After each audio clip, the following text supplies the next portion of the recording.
Welcome to the Afterspin, opinions from thought leaders in our state. I want to ask John Hood and Chris Fitzsimon, North Carolina's new Commissioner of Prisons, that's a new position in North Carolina, recently reported to the legislature that they have about a 30% shortage of correction officers, and they've had to close 3 minimum security prisons.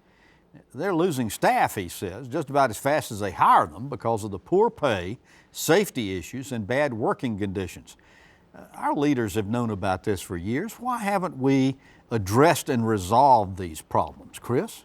Well, I wish I had a short answer. I think it's very complicated. I think part of it is budgetary, the decisions that we make to fund or not fund things. There has been some progress. I think Governor McCrory, to his credit, had a budget that increased correctional officer salaries more than state employees, but not nearly enough. I actually think this goes back a long way. I think when you say prison to most people, they want them to be miserable places. They want people punished. They don't want to talk about it, so they don't really care. And secondly, it's not a great campaign issue to go home and say, I have just improved the conditions and the workplace and the salary of people who work in our prisons. That's not like cutting a ribbon on a road or a new business. So it's one of those issues, it's almost like infrastructure that nobody really wants to fund, everybody puts it off. And I think both parties have been guilty about this. We've underinvested in our prison people, especially our officers, but also the conditions for the inmates, which lead to bad working conditions. We have a giant problem. It's not just North Carolina. This is across the country. John?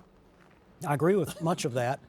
I would point out that North Carolina started actually during the Perdue administration, and then through McCrory and into Cooper, started a reinvention of the criminal justice system, including the correction system. We have quite a significant reduction in the number of people in prison now because of changes in how we sentence and how we handle people who are on probation and parole or make violations of probation. I think we should be spending more, but I also think, and this is also happening, but it needs to happen more, we've got to get more rational about where prisons are, how large they are. We had a long history of making prisons into work programs for rural counties and trying to save prisons that were really about economic impact in rural areas. And I feel for people who are in rural areas and there's some jobs, but that's not the purpose of a prison system, is to create jobs in particular locations.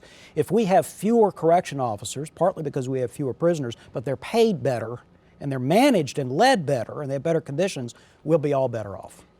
Some of us remember going back to the 80s, back when Governor Martin was governor, and we had prison shortages, and we were doing what they called hot bunking prisoners. Absolutely. Well, we were sued by the federal government. Yeah, we got into trouble. And lost. And so far as it goes, we're still having these discussions. Well, we are, and I think it's all these things combined. It's not an easy solution. And to John's point, I remember being in the legislature when two lawmakers were fighting over getting a prison in their county because they were talking about the jobs it would bring to their county, which is, as John is right, that is not the point of a prison, is to create jobs. It's to figure out the most efficient, sane, best way to take care of people who don't need to be on the streets. In some of our rural counties in North Carolina, you take out the public schools and the hospitals, and the prison is like the second or third largest employer in that particular county. So it is an economic development issue to some of them. Shouldn't be, but it is. But that's not the purpose of the system. Exactly.